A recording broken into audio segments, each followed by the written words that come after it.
I stand before you today, or on your screen, to address something important that we should all be talking about more.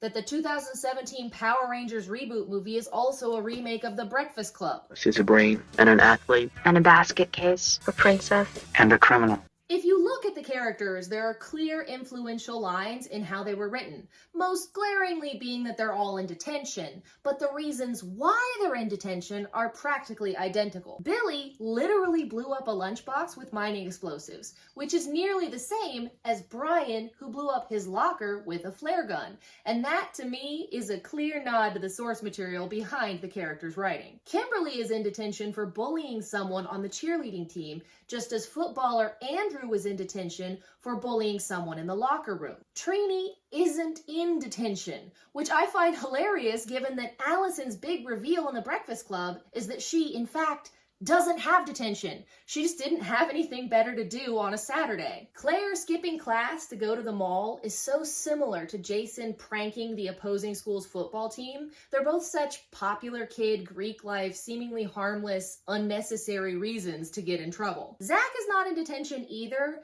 but he is an outcast who's strange to the whole group, and his similarities to John Bender show themselves in other places more strongly. Much like in The Breakfast Club, it is a location and circumstance that pulls this unlikely group of friends together. But that's not much of a similarity because that's basically the plot of every adventure movie ever made. I would like to mention, though, that while a few of the characters are in detention, that is not the key plot location. In Power Rangers, the rock quarry fulfills the same purpose as the detention hall in The Breakfast Club, even to the point that they bond over intoxication and sharing their personal lives at the rock quarry, just as they do in the school library scene. Other similarities include Allison's parents don't understand her and she has no friends, the same as Trini. Plus, I've always felt that Allison was a very queer-coded character, and Trini is the first canonically gay Power Ranger. Even if it's not in the same universe as the show, it's still a big first. Kimberly gives a practically identical speech to the famous "I did it for my old man" one from Andrew. However, the Breakfast Club version provides the audience with a complex look into the mind of a bully at a time when bullying was truly normalized. You don't forgive this character for his actions, but you understand a wider range of human emotion. Kimberly's speech comes at a time when bullying is widely shunned and digital bullying is closely associated with kids unaliving themselves. Hers does not stick the landing, to use some gymnastics vernacular in reference to her OG character's profession. The audience is tricked the entire film into thinking Kim is being bullied, only to find out she is the bully in her, "Oh, woe is me, I publicly slut-shamed a friend for no reason after she shared an image with me in confidence, and I have no explanation as to why I did it. Feel bad for me" moment. Rewatching that bathroom scene where her friends cut the image in half and kick her off the cheerleading squad is a completely different experience. They feel so valid and powerful in that moment, and I'm cheering them on. So yeah, I hate movie Kim.